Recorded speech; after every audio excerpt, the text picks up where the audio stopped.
तो आपको अगली खबर के बारे में बता दें, जहां पर नीति आयोग आज H3N2 वायरस और सीजनल इन्फ्लुएंजा को लेकर बैठक करेगा। इस अहम बैठक में वायरस को लेकर राज्य में मौजूदा स्थिति की समीक्षा की जाएगी। इतना ही नहीं, ये भी देखा जाएगा कि किस राज्य में क्या स्थिति है और किस राज्य को किस तरीके से केंद्र से सपोर्ट की बहुत ज्यादा जरूरत है।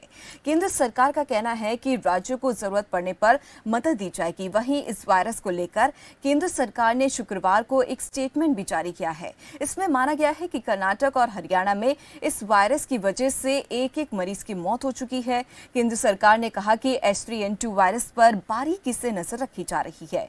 केंद्र सरकार सभी राज्यों में इस वायरस को लेकर इंटीग्रेटेड डिजीज सर्विलांस प्रोग्राम के जरिए रियल टाइम बेसिस पर निगरानी रख रही है। केंद्र सरकार के स्वास्थ्य मंत्रालय को उम्मीद है कि मार्च के आखिर तक सीजनल इन्फ्लुएंजा वायरस की रफ्तार धीमी पड़ जाएगी।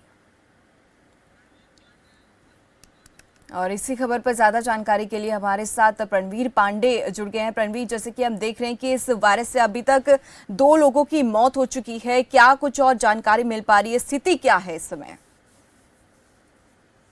जी दीपाली, जिस तरीके से आपने कहा कि इस वायरस से कर्नाटक और हरियाणा में एक मौत हो गई है, लेकिन सबसे बड़ी जो राहत की बात आपको बताई कि मार्च के अंत तक इसका जो है लगभग जो असर है वो समाप्त हो सकता है, कम हो सकता है। ये सबसे बड़ी जो राहत की बात है। लेकिन इसमें सबसे पहले ये जानना जरूरी है और सतर्क रहना जरूरी है, क्योंकि पिछले कोविड से लेकर के जिस तरीके से हम सब लोगों ने 2 साल तक, पूरा देश नहीं पूरा विश्व कोविड की महामारी को झेल रहा, उसी को देखते हुए जो H2, H3 और N2 है, उससे सतर्क रहने की जरूरत है। और अगर लक्षण की बात करें तो कहीं ना कहीं लक्षण लगभग सेम है कि खांसी आना, गले में दर्द होना, बुखार होना, कपकपी लगना, ये सब कई ऐसे लक्षण हैं जो लगभग कोविड-19 का जो महामारी थी जिससे हम लोग झेल चुके हैं, उससे जो है मैच खा रही। सबसे बड़ी बात है इसमें सावधानी और जो परहेज है, जो बचाव है, जो जागरूकता है, ये सबसे अहम है। सबसे बड़ी बात, जैसे आपको खांसी आ रही है तो आपकी तबीयत खराब हो रही है, बुखार आ रहा है, गले में दर्द हो रहा है, तो आप तुरंत डॉक्टर से संपर्क करें और किसी अन्य व्यक्ति के संपर्क में आने से आप बचे। ज्यादा से ज्यादा गर्म पानी पिए, जो जीरा है उसको उबाल करके काढ़े की तरह उसको इस्तेमाल करें। और कभी भी अगर आप कहीं सार्वजनिक स्थल पर खांसते हैं या छींक आती है तो उसको रुमाल का इस्तेमाल करें। अगर कहीं इमरजेंसी में आपको जाना पड़ रहा है तो मास्क का प्रयोग करें। तो ये कई ऐसी चीजें हैं जिसमें आपको बहुत सावधान रहने की जरूरत है। खासकर बच्चे और जो वृद्ध अवस्था है उन लोगों को इसमें सावधानी बरतने की जरूरत है। नींबू पानी का खासकर जो इस्तेमाल है वो आप लगातार करते रहिए। और जो गर्म पानी है, गर्म पानी का इस्तेमाल इसमें बहुत ज्यादा इम्पोर्टेंट है। तो जो H3 और N2 जो फ्लू का लगातार, हालांकि इसका जो विस्तार है वो भी 2 ही मौतें सामने आई है, लेकिन जिस तरीके से शुरू में कोविड ने अपना पांव पसारना शुरू किया था, 1 केस देखने को मिला था, उसके बाद उसकी रफ्तार जिस तरीके से बढ़ी थी, उससे कहीं ना कहीं पूरे देश से पूरा विश्व कांप उठा था, एकदम हिल उठा था। तो इसीलिए सबसे बड़ी बात है कि आप सतर्क रहें, सावधान रहें। अगर परिवार में किसी को इस तरीके से खांसी नजला आता है तो वो तुरंत सतर्क हो जाएं, डॉक्टर और गर्म पानी का इस्तेमाल लगातार करते रहें। जी, लेकिन रणवीर पांडे, जैसे कि कोरोना की स्थिति हम लोगों ने देखी, पैंडेमिक में लोगों की कई मौत भी हो चुकी है और ऐसे में लोग डरे सहमे भी दिखाई दे रहे थे उस समय।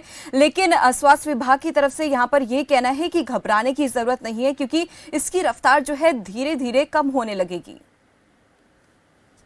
निश्चित तौर पे जो सबसे बड़ी राहत की बात, मार्च के अंत तक, यानी कि जैसे जैसे गर्मी का समय आएगा वैसे वैसे इसका असर जो है वो कहीं ना कहीं कम होता चला जाएगा। ये जो स्थिति हुई है ये कहीं ना कहीं एक राहत भरी खबर है कि गर्मी का समय धीरे धीरे आ रहा है और ऐसी स्थिति में वायरस अपने आप अपना पांव पसार रहा है। लेकिन दूसरी तरफ जो इसके लक्षण हैं, लक्षण से लोग, चूंकि आम जनता है वो भली भांति परिचित है, जो लोग हैं वो लोग जागरूक हैं। अब सरकार को या किसी प्रकार से इतनी जागरूक करने की जरूरत नहीं पड़ेगी, लोगों को बताने की जरूरत नहीं पड़ेगी। अब लोग सतर्क हो चुके हैं, क्योंकि सबसे बड़ी बात जो देश के प्रधानमंत्री ने कोविड-19 में कहा था कि एक समस्या ही एक समाधान की उत्पत्ति करता है, एक आविष्कार करता है। तो वो अब आ चुका है, लोगों के अंदर एक जागरूकता आ गई है, लोग सतर्क हो गए हैं। किसी भी प्रकार से अगर किसी परिवार में किसी को खांसी होता है, जुकाम होता है, तो तुरंत वो सतर्क हो जाता है। खासकर गर्म पानी गुनगुना, जिस तरीके से कहा कि गर्म पानी पिए, नींबू पानी पिए, जो कि इम्यूनिटी सिस्टम जो है वो आपका मजबूत रहे। तो अगर इम्यूनिटी सिस्टम आपका मजबूत रहेगा बिल्कुल तो किसी भी रणवीर प्रकार पांडे, से बिल्कुल आपने सही कहा, क्योंकि इम्यून सिस्टम जो है मजबूत रखना बहुत ज़्यादा ज़रूरी है, फिर चाहे वो कोई भी बीमारी हो से लड़ने के लिए। चलिए, बहुत बहुत धन्यवाद रणवीर पांडे इस तमाम जानकारी के लिए। तो जैसे कि हमारे संवाददाता ने भी जानकारी दी, आपको ये भी